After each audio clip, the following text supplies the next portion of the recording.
দর্শক, আপনাদের আমন্ত্রণ জানাচ্ছি যমুনা আইডেস্কে। শুরুতেই জানিয়ে দিতে চাই শিরোনামগুলো। কাল বাইডেনের শপথ, সহিংসতার শঙ্কায় ক্যাপিটল হিলে কড়া নিরাপত্তা। অভিষেকের দিনেই বৈধতার সুযোগ দিতে চান সব অবৈধ অভিবাসীকে। বাইডেন পরিবারকে বরণের প্রস্তুতি হোয়াইট হাউসে, কমতি নেই সুযোগ সুবিধার। টুইটারে আবেগঘন বিদায়ী বার্তা মেলানিয়া ট্রাম্পের। ভ্যাকসিন কেনার অসম প্রতিযোগিতায় নৈতিক বিপর্যয়ের মুখে বিশ্ব, ভয়াবহ ঝুঁকিতে দরিদ্র দেশগুলো, সতর্কতা WHO।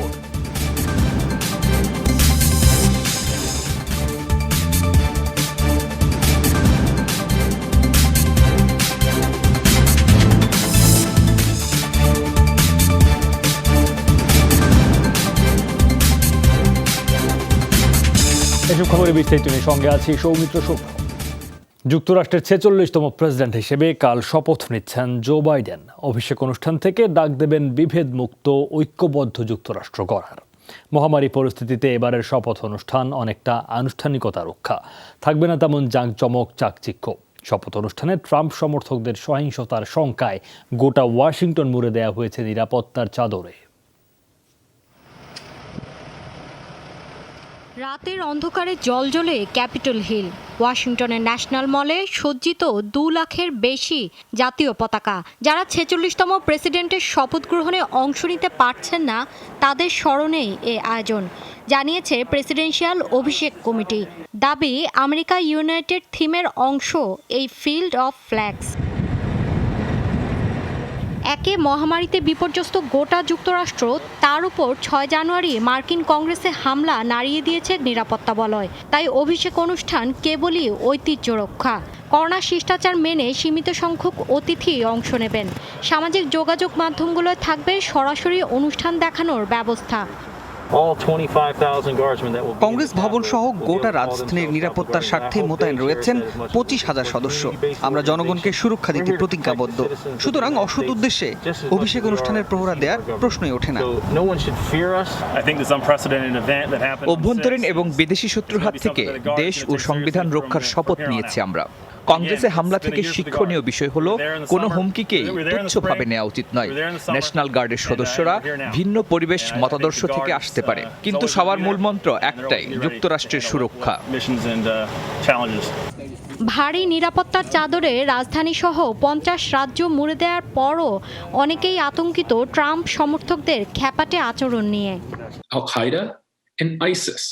ট্রাম্পের সশস্ত্র সমর্থকরা যেভাবে নিরাপত্তা বাহিনীর মুখোমুখি, সেই দৃশ্য আল কায়দা, IS সদস্যদের সাথে মিলে যায়। বিষয়টি তুলনা করলে প্রেসিডেন্ট সমর্থক আর সন্ত্রাসীদের মধ্যে কোনো তফাৎ নেই। অভিষেকের দিন আগ্নেয়াস্ত্র, গোলাবারুদ নিয়ে হামলা না চালালেই হয়, অথচ আমরাই সন্ত্রাসবাদ, যুক্তরাষ্ট্রের ওপর হামলার ঝুঁকি নিয়ে কথার তুবড়ি ছড়াই। বুধবার স্থানীয় সময় সকাল 11টা থেকে শুরু হবে অভিষেক অনুষ্ঠান। ইতিহাসে প্রথমবার পূর্বসূরির অনুপস্থিতিতে শপথ নেবেন নতুন প্রেসিডেন্ট। 90 মিনিটের আয়োজন উপস্থাপনা করবেন হলিউড অভিনেতা টম হ্যাঙ্কস। মৌলি ইসলাম, যমুনা নিউজ। অভিষেকের দিনেই যুক্তরাষ্ট্রে বসবাসরত সব অবৈধ অভিবাসীকে বৈধতার আওতায় আনার প্রস্তাব দেবেন জো বাইডেন। পরিকল্পনা রয়েছে শর্ত পূরণ সাপেক্ষে 8 বছরের মধ্যে সবাইকে নাগরিকত্ব দেয়ার।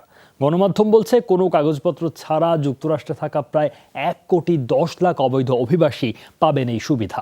বার্তা সংস্থা AP জানায়, এবছর 1 জানুয়ারির আগে মার্কিন ভূখণ্ডে প্রবেশ করেছেন এমন অভিবাসীদের পর্যবেক্ষণ করবে প্রশাসন।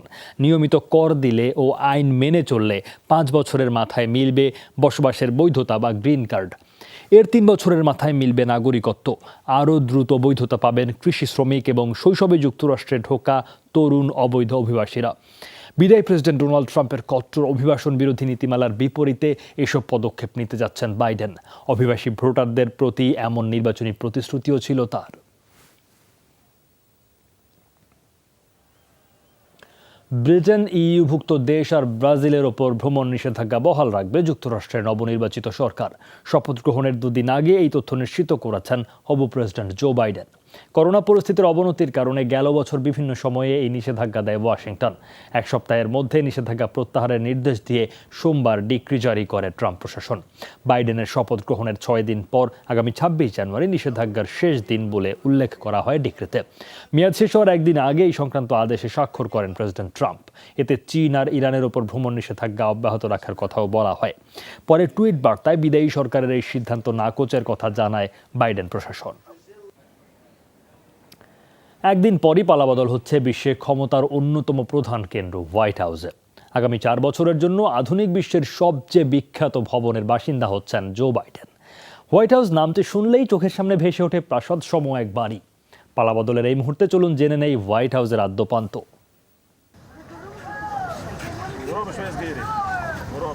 যুক্তরাষ্ট্রের রাজধানী ওয়াশিংটন ডিসির 1600 পেনসিলভানিয়া অ্যাভিনিউ হোয়াইট হাউস নামে পরিচিত এ ঠিকানাতেই থাকেন বিশ্বের সবচেয়ে ক্ষমতাধর রাষ্ট্রনায়ক। কালকের শপথ অনুষ্ঠানের মাধ্যমে আগামী 4 বছরের জন্য যার বাসিন্দা হচ্ছেন জো বাইডেন। 1792 সালে প্রথম মার্কিন প্রেসিডেন্ট জর্জ ওয়াশিংটনের আমলেই শুরু হয় ভবনটি নির্মাণের কাজ। 1800 সালে প্রেসিডেন্ট জন অ্যাডামস সপরিবারে ওঠেন এখানে। সেই থেকে সব মার্কিন প্রেসিডেন্টেরই বাসভবন 18 একর জায়গার উপর নির্মিত বাড়িটি 2 শতকে দফায় দফায় সংস্কারের পর বর্তমান রূপে এসেছে 55,000 বর্গফুট আয়তনের ভবনটি। ভবনের বয়স 220 বছর হলেও হোয়াইট হাউস নামের বয়স বেশ কম। 1901 সালে প্রেসিডেন্ট থিওডর রুজভেল্ট আনুষ্ঠানিকভাবে এর নামকরণ করেন হোয়াইট হাউস। এর আগে প্রেসিডেন্টস প্যালেস, প্রেসিডেন্টস হাউস কিংবা এক্সিকিউটিভ ম্যানশন নামে পরিচিত ছিল এটি। বাসভবন বলা হলেও হোয়াইট হাউস মূলত মার্কিন প্রেসিডেন্টের কার্যালয়, ইস্ট উইং, ওয়েস্ট উইং ও থাকার জায়গা। মূলত এই 3 ভাগে বিভক্ত ভবনটি। দাপ্তরিক কার্যক্রম পরিচালিত হয় গোলাপের বাগানে ঘেরা ওয়েস্ট উইং থেকে, যেখানে অবস্থান প্রেসিডেন্টের মূল কর্মস্থল বিখ্যাত ওভাল অফিসের। বিশেষ পরিস্থিতির জন্য রয়েছে সিচুয়েশন রুম, জরুরি অবস্থার জন্য আছে ভূগর্ভস্থ বাংকার আর কমান্ড সেন্টারও। তবে শুধু রাজনীতি বা নিরাপত্তার মতো গুরুগম্ভীর বিষয়ই সীমিত নয় হোয়াইট হাউস। রাষ্ট্র পরিচালনার কঠিন কাজের ফাঁকে প্রেসিডেন্টের মানসিক চাপ কমাতে রয়েছে নানা আয়োজন। বই পড়া, গান শোনা, সিনেমা দেখা, সাঁতার কাটা, শরীরচর্চা। অবসর কাটানোর কোন ব্যবস্থা নেই। এমনকি চাইলে পছন্দের সবজিটাও নিজেই চাষ করে খেতে পারবেন বাসিন্দারা। ক্রস হল, রেড রুম, ওয়েস্ট সিটিং হল, স্টেট ডাইনিং রুম, লিঙ্কন হল, ইস্ট রুম এমন বাহারি নামই বলে দেয় কতটা আভিজাত্য আর বৈচিত্র্যে ভরপুর হোয়াইট হাউসের অন্দরমহল। ভবনে মোট কক্ষ 132টি, আছে 35টি বাথরুম, 412টি দরজা, 147টি জানালা। আছে চায়না রুম নামেরও একটি কক্ষ, যেখানে শোভা পাচ্ছে বিভিন্ন সময় চীন থেকে পাওয়া উপহার সামগ্রী। প্রেসিডেন্টের বাসভবন হলেও হোয়াইট হাউসকে ঘিরে তেমন গোপনীয়তা নেই, বরং এর একটি অংশ জনসাধারণের জন্য উন্মুক্ত। প্রতিদিন কয়েক হাজার দর্শনার্থী বেড়াতে আসেন। তবে নিরাপত্তার ক্ষেত্রে আপোষ নেই। 24 ঘন্টা কড়া নজরদারি করেন অসংখ্য গোয়েন্দা কর্মকর্তা ও বিশেষ প্রশিক্ষণপ্রাপ্ত স্নাইপার। নতুন প্রেসিডেন্টকে জায়গা ছাড়তে বুধবার ভোরেই হোয়াইট হাউস থেকে বিদায় নেবেন ট্রাম্প। সব মিলিয়ে মাত্র 5 ঘন্টায় সরানো হবে তার প্রশাসনের জিনিসপত্র। 4 বছরে হোয়াইট হাউসকে নিজের মতো সাজিয়েছিলেন ফার্স্ট লেডি মেলানিয়া, গুটিয়ে নিতে হবে সব। নুসহাত কামাল, যমুনা নিউজ। টুইটারে ভিডিও বার্তায় মার্কিন জাতিকে আবেগঘন বিদায় জানালেন ফার্স্ট লেডি মেলানিয়া ট্রাম্প। তবে হবু বাইডেন সরকারের কোনো উল্লেখ ছিল না তার বিবৃতিতে। এমনকি হোয়াইট হাউস ছাড়ার আগে নতুন ফার্স্ট লেডি জিল বাইডেনকে আমন্ত্রণের চিরাচরিত প্রথাও এড়িয়ে যান মেলানিয়া। বিগত 4 বছরে হোয়াইট হাউসে আমাদের যাত্রা চিরস্মরণীয়। যাদের ভালোবাসা, দেশপ্রেম, মহত্ব আর সাহস আমাদের এ পর্যন্ত এনেছে, তারাও আমাদের হৃদয়ে থাকবেন। প্রত্যেক মার্কিনের প্রতি আমার আহ্বান, ঘৃণা, বিভক্তি, সংঘাতের ঊর্ধ্বে গিয়ে শান্তি ও ঐক্য ধরে রাখুন। মহামারী পরিস্থিতিতে সবাই সবার সুরক্ষা নিশ্চিত করে সেরা নাগরিক হয়ে উঠুন। ভ্যাকসিন বণ্টনকে কেন্দ্র করে ভয়াবহ নৈতিক বিপর্যয়ের মুখে বিশ্ব। দরিদ্র দেশগুলোতে জীবনের বিনিময়ে দিতে হবে এর মূল্য। এই মন্তব্য করেছেন বিশ্ব স্বাস্থ্য সংস্থার মহাপরিচালক টেড্রোস আধানম। টিকা বন্টন নিয়ে উৎপাদক ও ধনী দেশগুলোর কড়া সমালোচনা করেন তিনি। বলেন, টিকা নিয়ে ধনী দেশগুলোর প্রতিযোগিতা ভয়াবহ ঝুঁকিতে ফেলছে দরিদ্র দেশগুলোকে। জানান, গত বছর টিকা সংগ্রহে অন্তত 44টি দ্বিপাক্ষিক চুক্তি হয়েছে, চলতি বছরও হয়েছে 12টি। এ পর্যন্ত প্রায় 4 কোটি ডোজ ভ্যাকসিন সরবরাহ হয়েছে 49 ধনী দেশে, অথচ দরিদ্র দেশগুলোর টিকার জোট কোভ্যাক্সের জন্য ভ্যাকসিন সংগ্রহই করা যাচ্ছে না।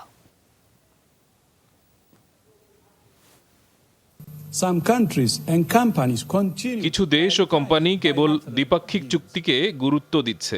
কোভ্যাক্সকে পাশ কাটিয়ে টিকার দাম বাড়িয়ে সবার আগে টিকা পেতে চাইছে। বেশি লাভের আশায় ধনী দেশকে অগ্রাধিকার দিচ্ছে উৎপাদকরা। ধনী 49 দেশই 3,90,00,000 ডোজ টিকা সংগ্রহ করেছে, অথচ এমন দেশও আছে যারা মাত্র 25 ডোজ পেয়েছে। মিলিয়ন নয়, হাজার নয়, কেবল 25 ডোজ। ভারতে করোনা ভাইরাসের টিকা নেয়ার পর পার্শ্ব প্রতিক্রিয়ায় অসুস্থ হয়ে পড়েছেন কমপক্ষে 580 জন।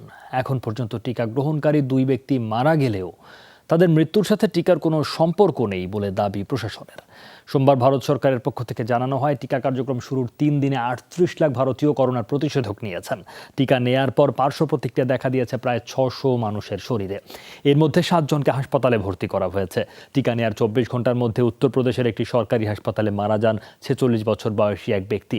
কর্ণাটকে হৃদযন্ত্রের ক্রিয়া বন্ধ হয়ে মারা যান আরেকজন। দিল্লি বলছে, টিকায় ত্রুটি তাদের মৃত্যুর কারণ নয়, যদিও অন্যান্য শারীরিক অসুস্থতা আছে এমন ব্যক্তিদের টিকা না নেয়ার পরামর্শ দিয়েছে প্রশাসন। করোনার টিকাদান কর্মসূচি সুষ্ঠুভাবে পরিচালনার জন্য ভ্যাকসিন মন্ত্রী নিয়োগ দিয়েছে জাপান। সরকারের টিকা সরবরাহ ও বন্টন ব্যবস্থাও তদারক করবেন তিনি। বিশ্বের অনেক দেশে টিকাদান শুরু হলেও এই প্রথম কেউ আলাদা ভ্যাকসিন মন্ত্রী নিয়োগ দিল। অর্পিত দায়িত্ব সঠিকভাবে পালনের সর্বোচ্চ চেষ্টা করবেন বলে জানিয়েছেন মন্ত্রী তারো কোনো।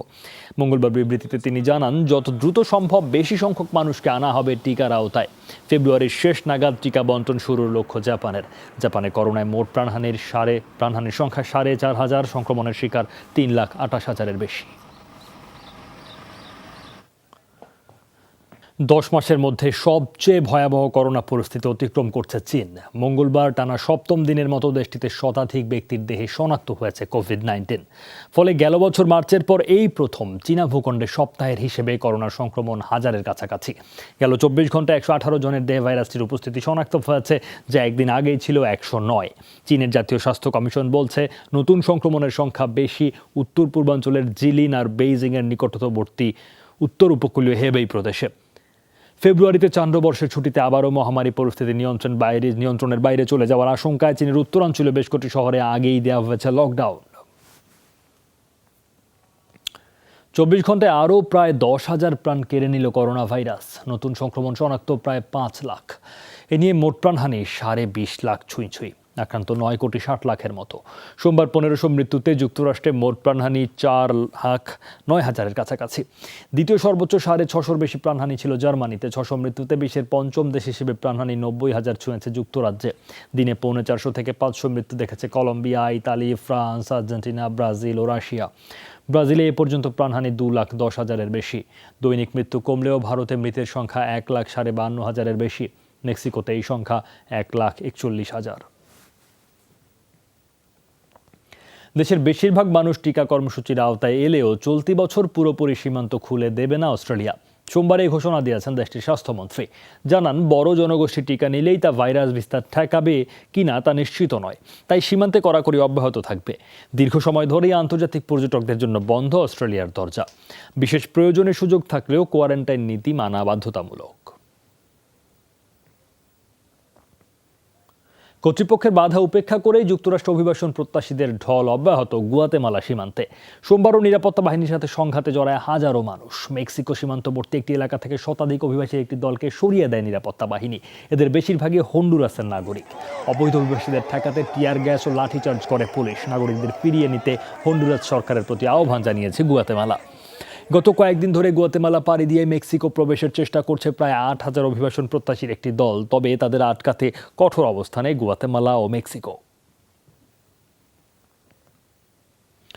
বিক্ষোভ সহিংসতায় এখনও উত্তাল তিউনিসিয়া। আন্দোলনের 4 দিনে আটক করা হয়েছে 6 শতাধিক বিক্ষোভকারীকে। গেল কয়েকদিনের মতো সোমবার সকাল থেকে রাজধানী তিউনিসে বিক্ষোভে জড়ো হতে থাকে আন্দোলনকারীরা। অর্থনৈতিক সংকট ও দ্বিতীয় দফা লকডাউনের বিরুদ্ধে ক্ষোভ জানায় তারা। বেলা গড়ানোর সাথে সাথে বাড়ে উত্তেজনা। পুলিশকে লক্ষ্য করে পাথর ও পেট্রোল বোমা ছুঁড়ে মারে বিক্ষুব্ধরা। জবাবে টিয়ার গ্যাস ও জল কামান ব্যবহার করে নিরাপত্তা বাহিনী। রাজধানীর বাইরেও বেশ কয়েকটি শহরে ছড়ায় সহিংসতা। এক মেষপালকের সাথে পুলিশের দুর্ব্যবহারের ভিডিও ভাইরালের পর থেকেই উত্তপ্ত আরব দেশটি। এবার প্রকৃতির খেয়ালি আচরণের সাক্ষী হলো সাহারা মরুভূমি। তীব্র শীতে বরফ জমে গেছে মাইলের পর মাইল মরুভূমি এলাকায়। চলতি সপ্তাহে সাহারার আলজেরিয়া অংশে দেখা যায় বিরল এই দৃশ্য। তুষারপাতও হয়েছে দেশটির নামা প্রদেশে। আবহাওয়াবিদরা জানান, পৃথিবীর অন্যতম উষ্ণ জায়গা হিসেবে পরিচিত সাহারা মরুভূমির অনেক জায়গায় তাপমাত্রা নেমে গেছে হিমাঙ্কের 3 ডিগ্রির নিচে। এতে মরুভূমির বালুর ডিভিগুলো শুভ্র বরফে ঢেকে গেছে। আলজেরিয়ার নামা প্রদেশে সাহারার প্রবেশদ্বার হিসেবে বিবেচিত। এলাকাটিতে গত 50 বছরে মাত্র 3 বার তুষারপাত হয়েছে। তীব্র শীতে গেল সপ্তাহে সৌদি আরবের মরুভূমিতেও তুষারপাত হয়। 1 মাস পুলিশি হেফাজতে রাখা হবে রাশিয়ার আটক বিরোধী নেতা অ্যালেক্সেই নাভালনিকে। রাজপথে আন্দোলন গড়ে তুলতে সমর্থকদের প্রতি আহ্বান জানিয়েছেন তিনি। পুলিশ স্টেশনে বিশেষ আদালত বসিয়ে এই রায় দেন রুশ বিচারক। রায়কে উপহাস বলে আখ্যা দেন নাভালনি। এ সময় বাইরে স্লোগান দিচ্ছিল তার সমর্থকরা। নাভালনির বিরুদ্ধে আইনি ব্যবস্থাকে অসম্মানজনক বলে ক্ষোভ জানান তারা। প্রেসিডেন্ট ভ্লাদিমির পুতিনের পদত্যাগও দাবি করেন। রোববার রাশিয়ায় ফেরার পরেই বিমানবন্দর থেকে গ্রেফতার করা হয় নাভালনিকে। নার্ভ এজেন্ট নোভিচক প্রয়োগের পর চিকিৎসার জন্য 5 মাস জার্মানিতে ছিলেন তিনি। চীনের স্বর্ণখড়িতে আটকা পড়া শ্রমিকদের সাথে ফোনে কথা বলার পর তাদের জীবিত উদ্ধারের ব্যাপারে আরও আশাবাদী হয়ে উঠেছেন উদ্ধারকারীরা। সোমবার সংবাদ সম্মেলনে ফোন কলের বিষয়ে জানান সাংডং প্রদেশের কর্মকর্তারা। খাবার ও ওষুধ ব্যবহারের পর শারীরিক অবস্থার উন্নতি হয়েছে বলে নিশ্চিত করেন শ্রমিকরা। তবে খনির ভেতর বিষাক্ত ধোঁয়া আর পানির উচ্চতা বাড়ছে বলে জানান তারা। আটকে পড়া শ্রমিকদের বের করে আনতে চলছে নানা ধরনের তৎপরতা। খনির বিভিন্ন অংশে তৈরি করা হয়েছে 6টি ছিদ্র। এগুলো আরও গভীর করার কাজ চলছে। তবে এখনও নিখোঁজ 10 জনের কোনো সন্ধান মেলেনি। গত 10 জানুয়ারি সাংডং প্রদেশের ইয়ান্তাই শহরের খনিটিতে বিস্ফোরণের পর বন্ধ হয়ে যায় বের হওয়ার রাস্তা। আটকা পড়েন 22 শ্রমিক। এই ঘটনায় আটক করা হয়েছে খনি ম্যানেজার সহ কয়েকজনকে। হংকংয়ের নাগরিকদের জন্য এই মাসেই নতুন ভিসা ব্যবস্থা চালু করতে যাচ্ছে ব্রিটেন। এর আওতায় যুক্তরাজ্যে স্থায়ী বসবাসের অনুমতি, এমনকি ব্রিটিশ নাগরিকত্ব পাওয়ারও সুযোগ খুলে যাবে 54 লাখ হংকংবাসীর, যা চীন শাসিত অঞ্চলটির মোট জনগোষ্ঠীর 70%। হংকংয়ে মানবাধিকার এবং চলাফেরার স্বাধীনতায় চীনের হস্তক্ষেপের বিরুদ্ধে এই সিদ্ধান্ত ব্রিটিশ প্রশাসনের। চীনের সাথে উত্তেজনার মধ্যে সামরিক মহড়ায় অংশ নিল তাইওয়ান। মঙ্গলবার হিসিনচু প্রদেশের একটি ঘাঁটিতে হয় এই মহড়া। অস্ত্র সরঞ্জামাদি প্রদর্শনের পাশাপাশি নিজেদের যুদ্ধের সক্ষমতাও দেখায় সামরিক বাহিনী। মহড়ায় অংশ নেয় ট্যাঙ্ক, মর্টার ও মেশিনগান সহ নানা ধরনের ছোট বড় অস্ত্রে সজ্জিত সেনারা। দেশকে সুরক্ষিত রাখতে সেনাদের প্রস্তুতি জানান দিতে এই মহড়া বলে জানিয়েছে তাইওয়ান।